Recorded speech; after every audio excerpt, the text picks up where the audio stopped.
Good afternoon and welcome along to the first ever lockdown show. My name is Matt Young. I will be your host for these shows, but let's set the scene for you straight away and hand over to Clodagh Murphy from the Exeter Chamber of Commerce. Hi, I'm Clodagh. I'm one of the board directors at Exeter Chamber of Commerce. Thank you so much for taking the time today to join us for this weekly lockdown show, the first of our weekly lockdown shows. Our goal is to share relevant insight, information to answer the important questions that you and your business have at this very odd, very strange and very stressful time. But we're going to balance that with a mix of good news stories because there is an enormous amount of activity going on amongst our business community in the region, which has seen businesses pivot their operations, change in some cases what they do, and in some cases join together with other organisations to collectively meet the demand that's out there for consumers through this time. So we want a balance of really important, insightful information and good news stories. So I hope you enjoy it. Thank you so much to our speakers today. Without you, this would not be possible. And also a big shout out to Lisa Vanstone from One Voice Media, to Alex, Angie and Eliana from Bitpod for making today happen. There is an enormous amount of work that's gone into to pulling this together. And to the wonderful Matt Young, thank you for hosting us today. We really appreciate it. As a chamber, we're supporting all of the businesses in the Greater Exeter area. So we have, as board directors, we've been making proactive phone calls out to organisations to check in, to hear your stories, to understand how it is for your business, how the funding and the support that's been put in place by local government or by central government and then fed through into local government, how that's hitting your organisations, whether we're getting it to you fast enough, where there might be gaps, where actually that funding isn't hitting you and won't hit you, where you might have questions. And we're taking all of that insight, we're collating it, and then we have regular contacts and calls with both Exeter City Council and Devon County Council to feed that into the central government. And then from there, we know that we're getting updates post that, so that it comes back out and we'll feed that back to you guys as appropriate. So please continue to share those stories with us. Please continue to engage with us and feel free to reach out if we haven't been in touch to let us know if there's a particular issue that you want to discuss or particular support you need. But we're more than a lobbying organisation. We're very much about ensuring the network is there to support each other, and we're very much about trying to look at what do we need to do on a more strategic and front foot as we think about exiting this pandemic. So we know that organisations are thinking about things like supply chain and whether that might be interrupted, as we exit the lockdown that is in place, or how their order book might look because their sales teams have been mostly furloughed, so therefore pipeline generation isn't being done, and where payroll might be at a point when we start to exit this situation. So there's a lot of questions that businesses have that we want to be thinking about collectively and sharing insight, thoughts, input, expert advice where needed, so that collectively we can support each other and we can make sure that we are doing everything we can locally to come back stronger or as strong as possible from this pandemic. So over the coming days and weeks, you will see some more information about that, and we will share as much insight and information as we possibly can to support you through the exit of the pandemic when it comes. If you want to get involved with supporting local businesses, or if, as I said, you've got particular issues you want to share, please get in touch with the office, the Exeter Chamber office, or reach out to any of us directors. We're absolutely more than happy to help. So please do reach out and get in touch. As I said, this is our first lockdown show. We hope you enjoy it. We hope you find it interesting and insightful. Hope to see you here each week that we have it on.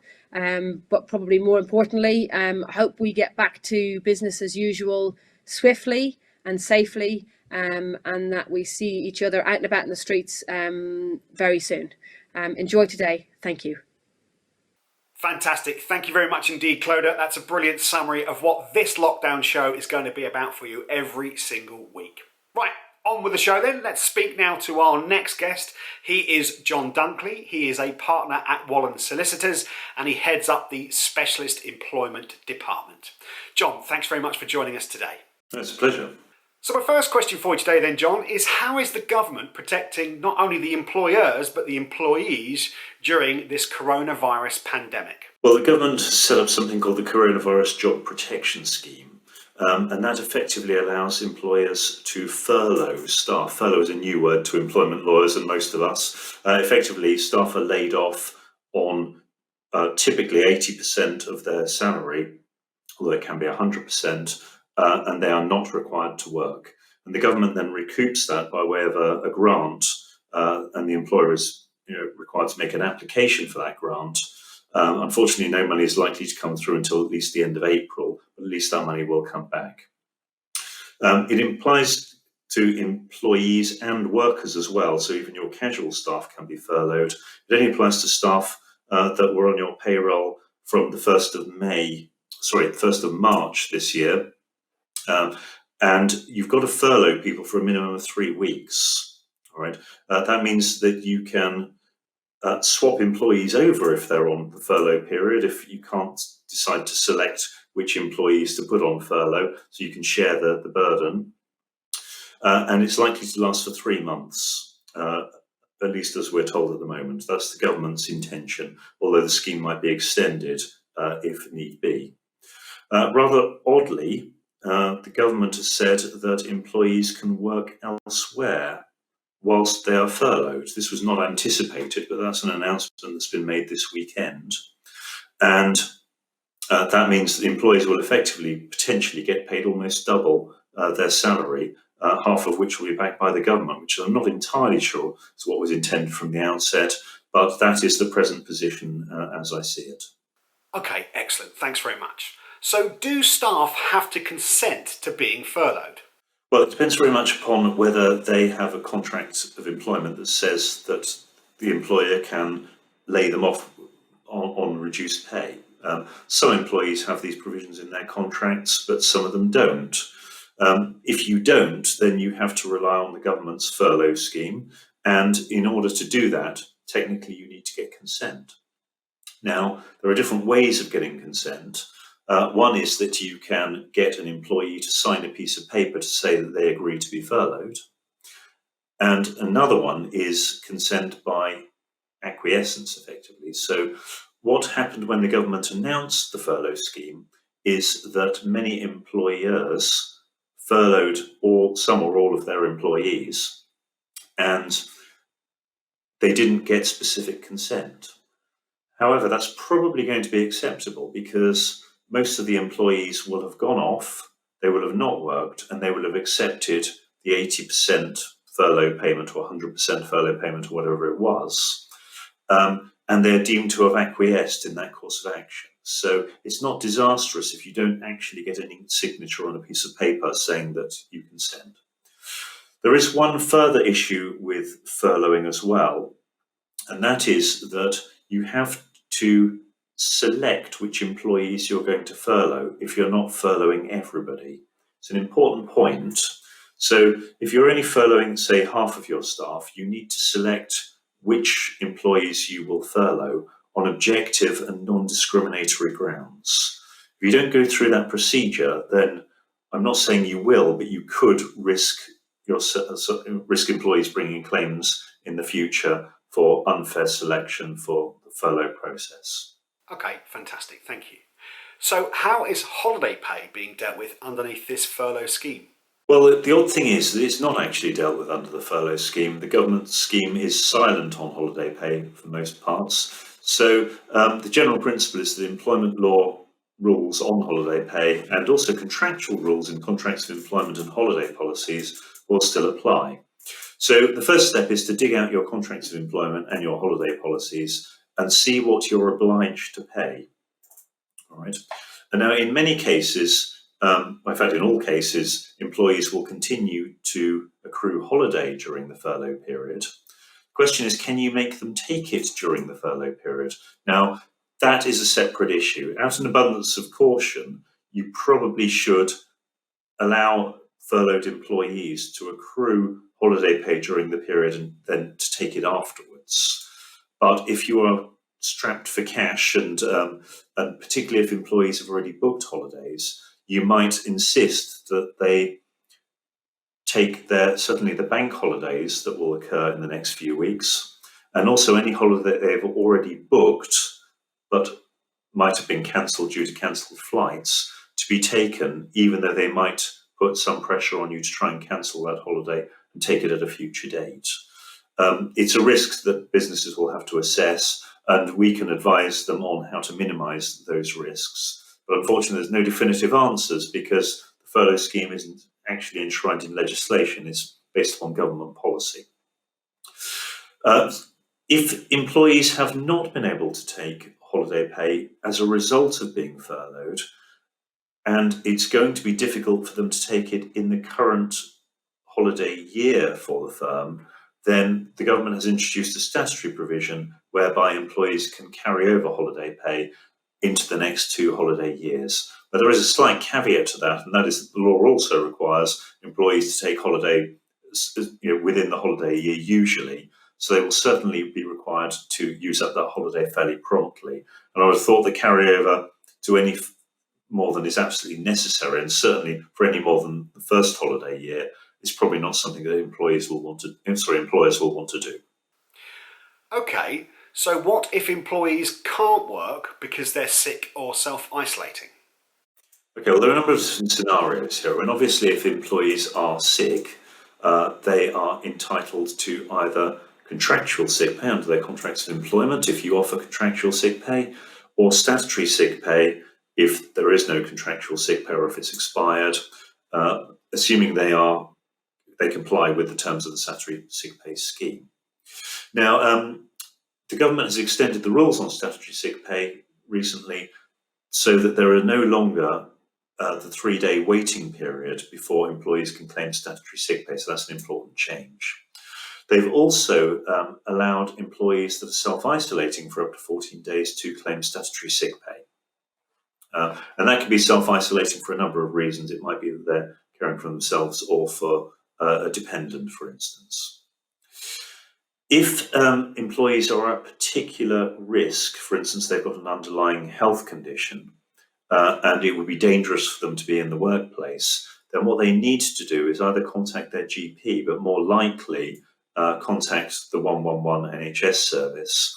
And if they are eligible, then they'll be issued with a certificate which will effectively sign them off and entitle them to claim statutory sick pay for a longer period and not be required to work.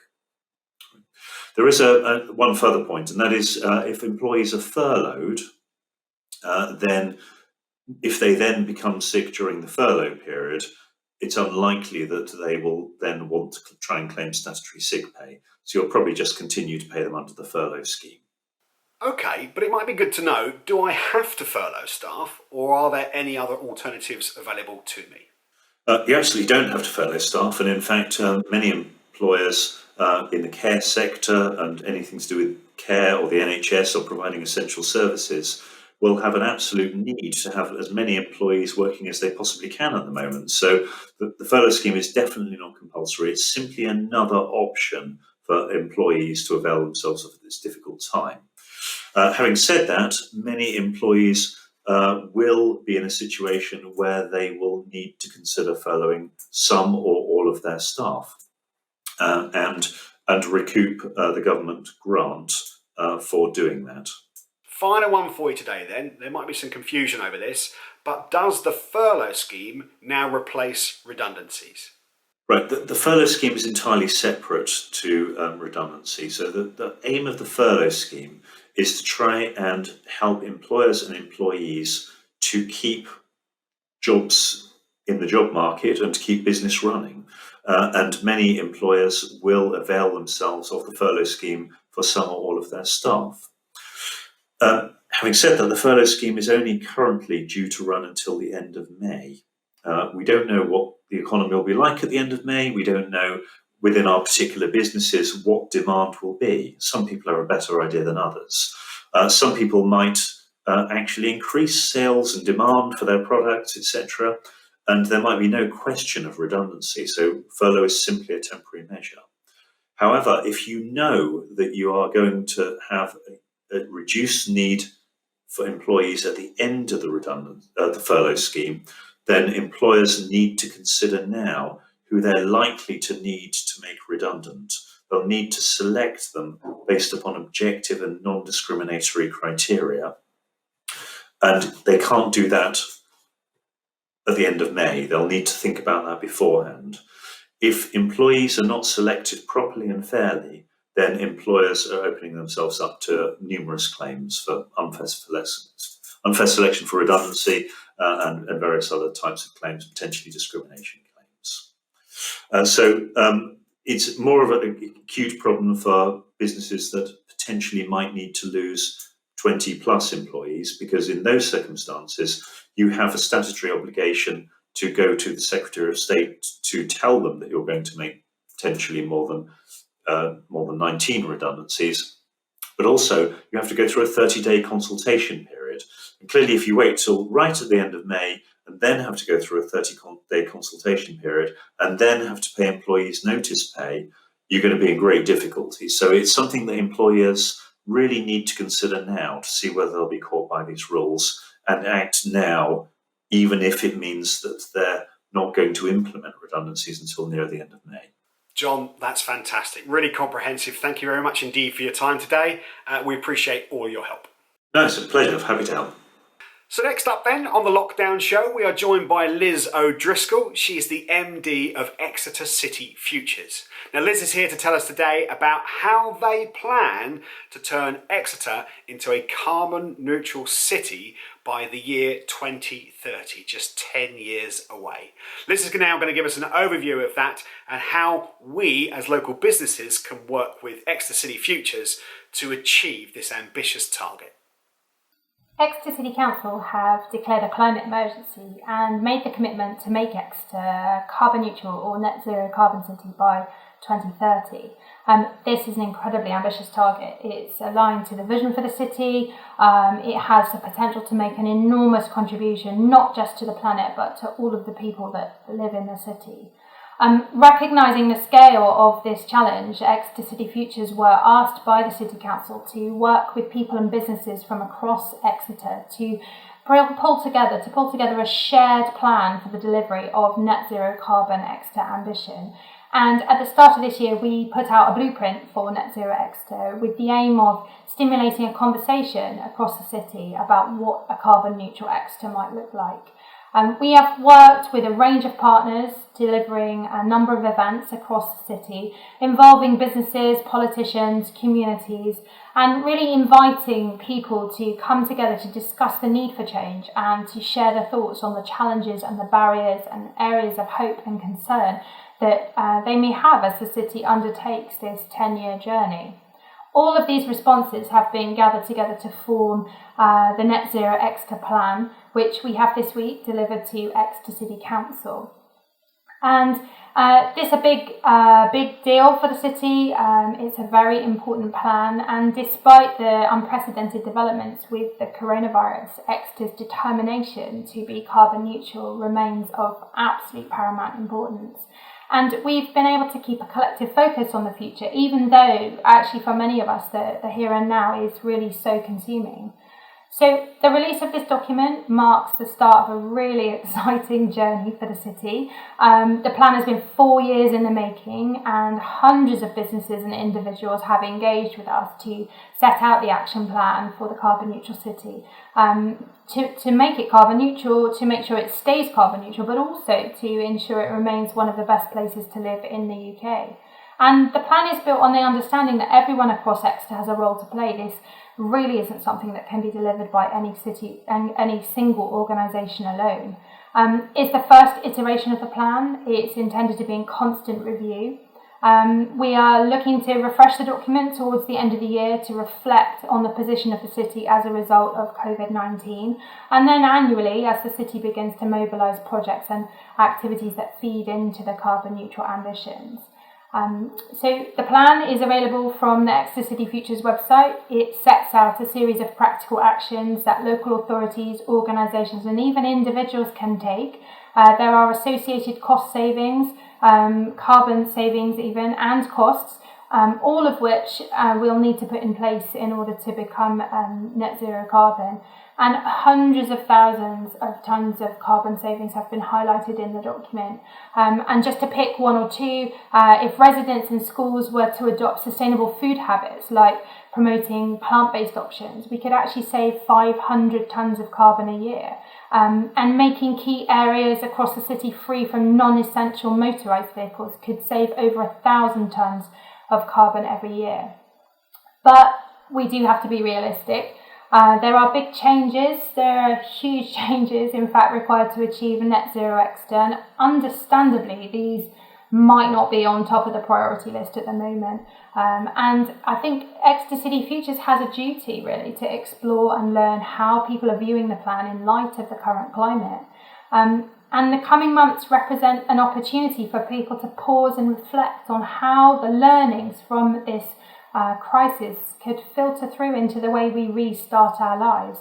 And actually, the pandemic may prove to be a catalyst for change on a scale that we really haven't seen in modern times. And we're seeing national examples coming together with collaboration and the acceleration of innovation as people from different organisations and different sectors are all coming together to face these shared challenges and find solutions. Even through the turmoil, we have a glimpse of a transport picture that many people just never thought we would see, and I certainly can't see any city agreeing to a full-scale home working pilot. So I think it's an opportunity for us to take stock now and consider the kind of city we want for the future.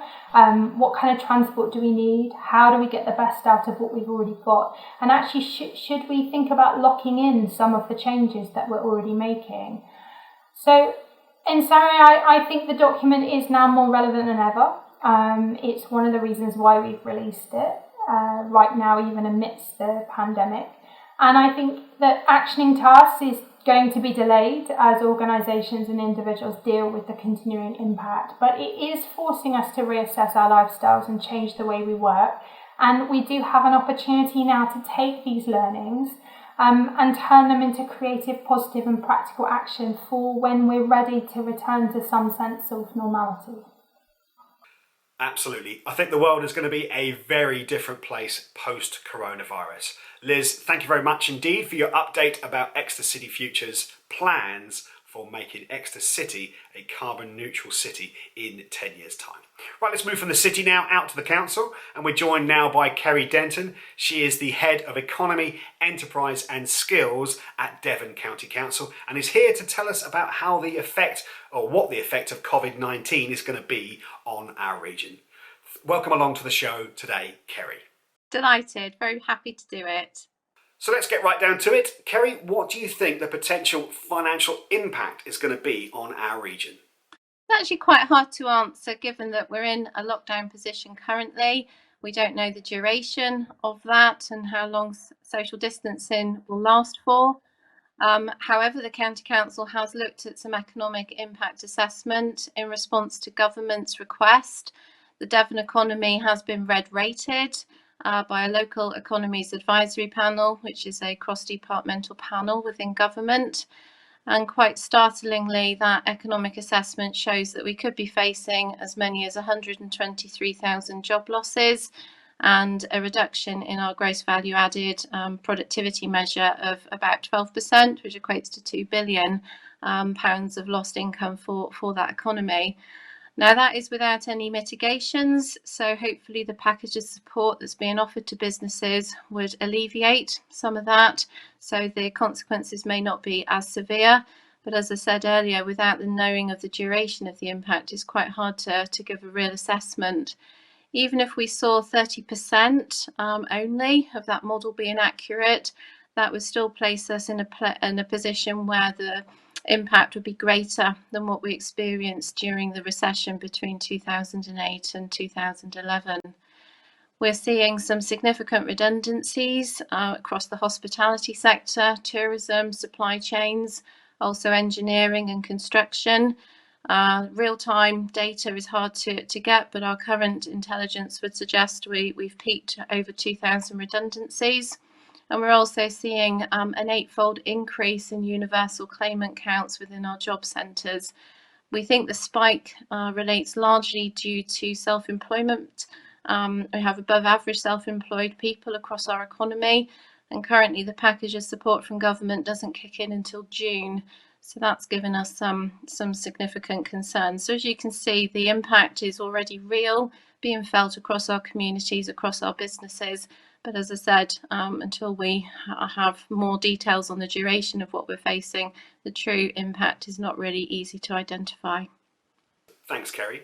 So how well do you think the government has responded to our local businesses' needs? I think it's possibly an overused phrase, but the events of COVID-19 are very much unprecedented, and the support that government has announced has matched that. It's also unprecedented. The speed with which measures have been put in place is welcomed by most businesses and business organisations. However, the speed has meant that the guidance and the clarity and the accuracy for businesses has been quite hard to follow, quite hard to navigate, and guidance is constantly being updated, which is creating difficulties for some of our businesses. The timeliness of the support is also a big issue for many businesses. If I take the job retention scheme, for example, the portal for businesses to put staff onto a furloughing arrangement is meant to be live and it isn't yet.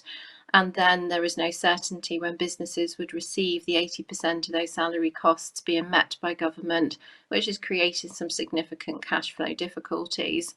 The scheme also only runs for 3 months, and there's definitely strong evidence to say the scheme will need to remain in place for a lot longer to support businesses survive. The loan scheme has been revamped recently. Great to see that that is now available to larger businesses, a turnover up to 500 million. But there are difficulties with the banks, the security being sought, the interest rates that are being set, consideration of assets and balance sheets are all creating difficulties in those loans flowing. The business rate relief and the small grants that are available and being administered by the local authorities are now live. Exeter, East Devon, Teambridge are all doing a fantastic job with supporting businesses the best they can through those schemes, but they don't pick up everyone. Another gap that's been highlighted is where you're on a shared tenancy with service and rates and rents. You don't qualify for that support, and that's also a real pressure point for businesses. And then for individuals, the self-employment support is yet to come through, doesn't happen until June, and that is causing some significant concerns for many of our livelihoods of our communities. So we've spoken there about how the government have reacted. What are Devon County Council doing for local businesses? So one of the key things that the County Council is doing, working in partnership with Chambers of Commerce, other business organisations and local enterprise partnership, has been lobbying government, partly through the economic impact report to the local economies advisory panel, to try to encourage more clarity for businesses, but also solutions to fill the gaps that I've already talked about. The County Council also runs on behalf of the local enterprise partnership, the Growth Hub, and we are putting in place additional resources.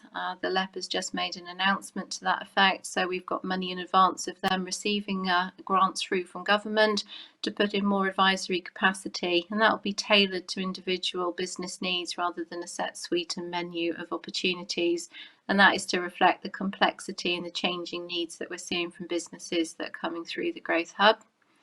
In our role on employment and skills on behalf of the Local Enterprise Partnership, we've also created a virtual jobs fair, matching people that are at risk of redundancy or are redundant to the new job opportunities that are emerging, such as in pharmaceuticals, in transport, in supermarkets, in online advice and guidance for businesses to work online.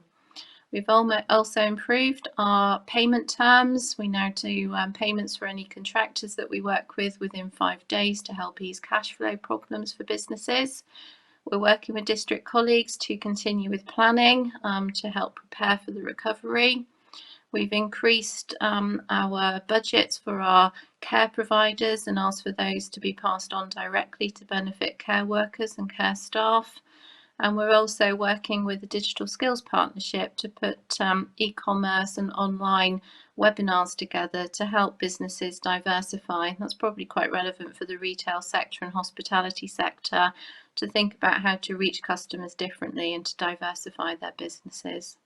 Thanks very much. Now, we've seen the loss recently, very locally, of Flybe, and of course, an organisation like Debenhams going into administration as well. That's going to have quite a significant hit on us. What is the financial implications of this for Devon as a region? Yes, and it is a significant impact on the local area. Flybe represented 931 jobs in the local economy. They were well paid jobs, so they paid above average salaries. So that's also been an impact on the local area. And I think if you add in the supply chain effects, that's another 620 at-risk jobs. And we are seeing through our redundancy monitoring, some of the suppliers to Flybe are now placing at risk their staff. I think if you also then consider the wider impact on Exeter Airport and their vulnerability, obviously that's part of the whole aviation sector and COVID-19, in addition to the Flybe consequence, that would put at risk a further, actually in total with Flybe, 2,700 jobs and a loss of 162 million to the local economy. And that's going to be very hard to recover from. In respect to retail, Debenhams, yes, very unfortunate news, and they are following hot on the heels of other similar announcements. If we look at Carphone Warehouse, Cath Kidston, for example. So I think our high streets are going to look and feel quite different. There are other chains as well that are being impacted by COVID-19, such as Chiquitos and other eateries. And I think we need to work together to put pressure on government to release additional high street funding, stronger town funding, to help revitalise our city centres and town centres as we come out of lockdown. I think it's a coined phrase, but new normal is going to feel quite different. And I think there is also some work to do with planners and local authority partners, as well as businesses, to consider how we best utilise and revitalise those town and city centres, thinking a bit more creatively and innovatively about what we can do to revitalise the hard-hit retail and hospitality sectors. So based on what you know and what you have at your fingertips now, do you have an idea of when the local economy will start to really move again? That's quite a difficult question to give a firm answer to, and the real answer is no. We don't know yet the duration of lockdown and social distancing, and therefore we're not quite sure the duration of the events that we're all facing and the impacts on businesses as a consequence. Given that we have some underlying fragilities already within our local economy for Exeter and surrounding area, but also the Devon economy, as well as some good opportunities, I think that we feel that the duration and the impact of COVID-19 is going to be deeper and longer across Devon. And that's an argument that we've set out in that report to government. I think that the consequences are still only partially known. We're starting to see the repercussions against tourism and hospitality flow through to supply chains, and we're starting to see as order books empty across manufacturing, engineering and construction sectors, some significant at-risk jobs as well. But again, we've not yet fully seen the impact of the supply chain effect either. So it's quite a tricky one to answer, but obviously it's a position we are monitoring regularly, and we would need to give some real consideration to how we go through a recovery programme working with partners. And finally for today then, where would you guide local businesses for the most up-to-date information then? I would suggest first port of call should be the Heart of the Southwest Growth Hub website, access through the Heart of the Southwest LEP's own website. It has the latest information and guidance and numbers of links to other sources of information. It's also where you can register to have advice from one of our agencies that work with us, if that would be appropriate. I'd also advise looking at the virtual jobs fair if you have any vacancies that you would like to promote, or if indeed your workers are now at risk, and that's where we can do some job matching. And I would suggest going into the district authority websites. They all have live schemes now for helping with the business rate relief and also the small business grants, which may be relevant to a number of businesses in the localities. So Exeter City Council, East Devon, Teambridge, for example, all of their websites contain that information. And the County Council's website also has a range of information, and you can register for regular updates, not just on business support, but on COVID-19 generally. So next up on the lockdown show, we have Helen Scholes. She is a board member of the Exeter Chamber of Commerce, and she is here to tell us about the virtual Thirsty Thursdays. Now, these events, of course, have been held in person in the past, but last week they had their first ever virtual one. It went really well, and Helen is here with news of the next one coming right up. Hi, my name's Helen Scholes. I'm one of the directors on the Exeter Chamber of Commerce board. I just wanted to tell you a little bit about Thirsty Thursday. So, as hopefully you're aware, we've held a couple of Thirsty Thursday events in real time, which have been a great success in different locations around Exeter. But obviously, at the moment, that's not something we can do. But we did feel it was really important for people to stay in touch, perhaps in a less formal setting. So we thought, why not try it online? So last week we did our very first virtual Thirsty Thursday. I was one of your hosts. I was also one of the people who managed to mess my tech up. So there was no volume from me for the first couple of minutes, which was great, but a good icebreaker for everybody else. We probably had about a dozen people in the room on the Zoom call, which was great. We all had a bit of an informal chat, just checking in on how everybody's feeling, what everybody's up to, any problems or concerns, and really just to raise a glass to one another and stay in touch. And I'm sure that's something everybody's been doing virtually with friends and family anyway. So, there's no reason why you can't come out and hang out with us. So yes, if you would like to join in, then pop over to the Exeter Chamber website. The next Thirsty Thursday is next Thursday, the 16th of April. You just register as you would for any other chamber event, and we really hope to see you there. Cheers. Thanks. Bye. Brilliant. Thank you, Helen, for telling us all about those virtual Thirsty Thursdays. There's another one coming up, as she says, next week. Okay, on to the good news part of the show. This is where we want your positive news stories, okay? We're going to share them for you. If you have some that you would like us to talk about, please email us inquiries@exeterchamber.co.uk. That's inquiries@exeterchamber.co.uk. Or you can do that on social media as well using our hashtag FridayLockdownExeter. All one word. Do that on Twitter, do it on LinkedIn, we'll find it and we'll be able to share that story hopefully in next week's show. Remember, hashtag FridayLockdownExeter. Okay, on with this week's good news then. And first up we have Rob Bosworth from Exeter College. Hi everyone, my name is Rob Bosworth. I'm the Vice Principal and Deputy CEO at Exeter College. At Exeter College we take our civic role very seriously.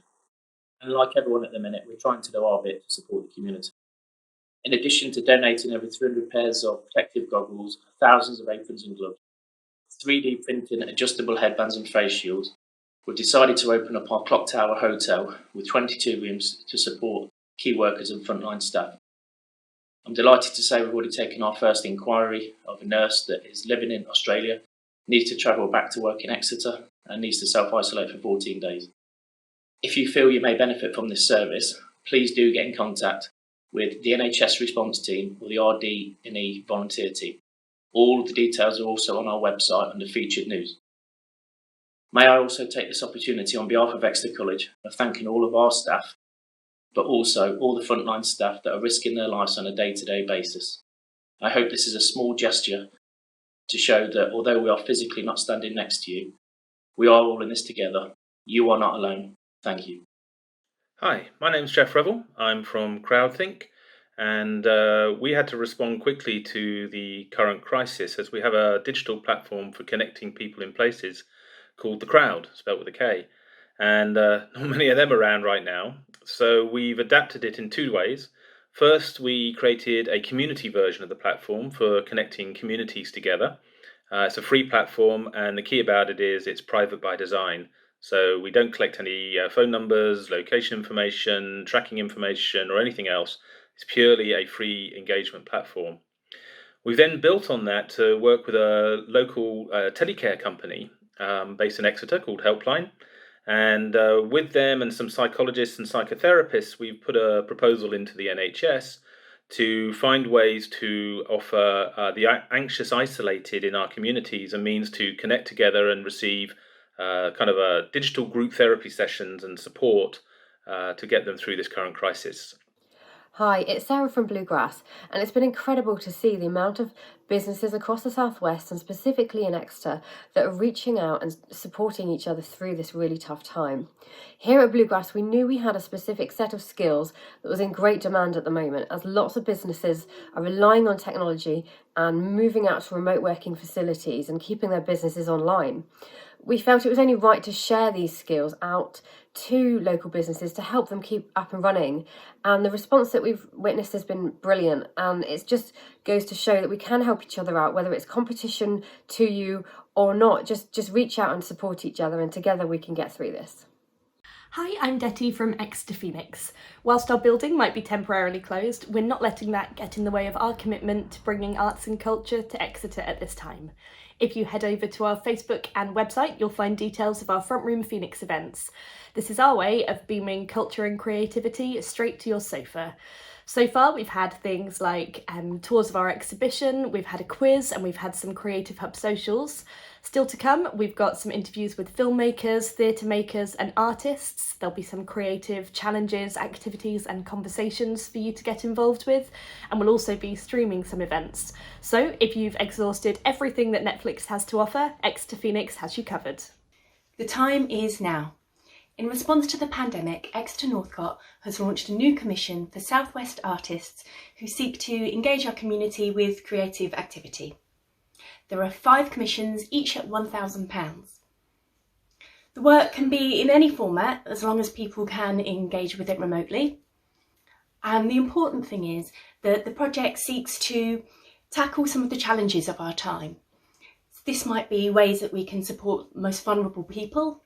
It could be considering the fact that there's lots of parents and carers that are homeschooling at the moment. It could be looking at ways to celebrate key workers. It could be advocating the importance of arts in our society, and most of all, the importance of culture in keeping people connected. The deadline for the applications is noon on the 17th of April. The Northcote will absolutely support anyone to help deliver this project, and anyone can get in touch if they wish to discuss it, and there's more details on exeternorthcote.co.uk. Please do help spread the word as much as you can. Many thanks.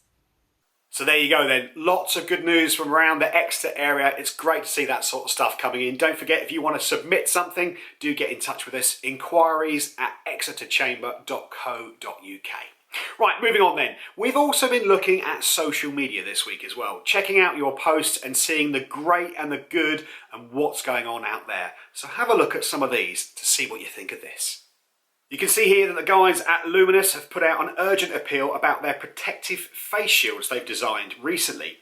They're looking to put them in front of buyers for healthcare providers. If anyone can help with that, please visit their Facebook page, share and get involved. Here you can see Luke Lang, one of the co-founders of Crowdcube. He's launched a campaign called Save Our Startups. Now, governments across Europe seem to be backing their entrepreneurs, so this campaign is asking for the UK government to come up with something to match our European counterparts. Exeter Medical School are teaming up with clinicians to help carry out testing for COVID-19 at the RD&E hospital. And they're also donating numerous items of PPE to the workers on the front line, helping them to protect themselves from the virus. Take a look at what one incredible Exeter University student is doing to help fight coronavirus. Hello, my name's Molly Deneen, I'm 24. I'm originally from Winchester in Hampshire, but I study at the University of Exeter Medical School. I've recently taken the decision to graduate 3 months earlier than expected to start working as a junior doctor in the NHS. This is a daunting prospect. I don't think anyone would plan for their first day as a junior doctor to be in the middle of a pandemic, But I feel proud that I can use the skills that I've developed over the last 5 or 6 years in a way that will help the nation in its fight against COVID-19. I think that lots of young people want to be able to help those that are more vulnerable than them, and I feel privileged that I'm in a position where I can do so. I'm very lucky that the University of Exeter have prepared us with lots of experience in the hospital right throughout our medical degree, so I feel ready to help, and I think I'm as ready as I'll ever be. Unfortunately, I was supposed to be away on a 2-month medical experience at the moment in New York and South Africa. That came to an end after 2 weeks, but I wanted to be back with my family, and I wanted to be back here helping and relieving some pressure from the more senior doctors that I know are working so hard at the moment. So I don't quite know what the next few days, weeks and months will bring for me, but I'm ready to get stuck in and to do my bit to help in any way that I can. And finally, we also saw that the guys at WBM Groundworks have raided their stores and donated several large boxes of face masks to various NHS establishments around the city. Those are just some of the posts we've seen on social media this week from incredible businesses around Exeter doing extraordinary things during these very unusual times. Right, that brings us towards the end of this first ever Exeter lockdown show, and it gives me great pleasure to introduce our last guest for us today. He works for Force Cancer Charity. His name is Ollie Watts, and I'll let him explain to you why he wants to talk to you about what you wear in bed. Hi everybody, my name's Ollie. I work for Force Cancer Charity, and I'm here to tell you about a cracking event called Wear Your Pyjamas to Work, which takes place next Thursday the 16th of April. Okay, things have changed slightly. We're now having to work from the comfort of our homes, whether it be sofa, the table, praying for great internet connection. But we can still take part in this cracking event next Thursday and get the whole team involved. So if, like me, you like to wear your PJs most days whilst working at home, you might want to perhaps next Thursday wear what you would have worn if you were going into work. So whether that be a suit, smart casual, you might want to mix it up. So top half shirt and tie, bottom half your stripy numbers, whatever takes your fancy. You might want to go fancy dress. Of course, we'd love to see your pictures. We have a Facebook page, so just tap in Wear Your Pyjamas to Work, like us, upload your images, put any comments in. We'd love to see them. It's a fundraising event. We're here to support anyone affected by cancer locally. So please, if you can, we'd love you to make a donation in order to take part in this event. It's very simple. With your mobile phone, just text the word pyjamas, that's pyjamas with a Y, to 70085. That's pyjamas to 70085 to donate £3. It will cost you £3 plus your usual standard text message rate. Thank you so much. Have fun next week.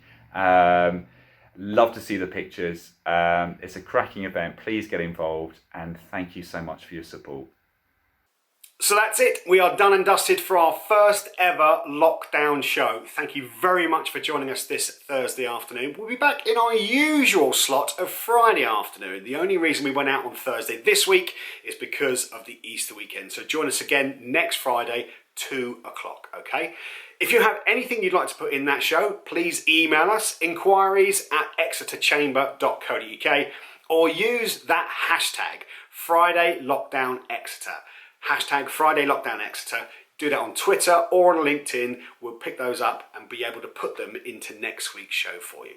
Until then, have a great weekend. Enjoy that chocolate this weekend. And we'll see you next Friday afternoon at 2 o'clock, where we might have something from you in that show as well. Right, I'm off to find that Ollie man because I'm prepared already. Thank you very much.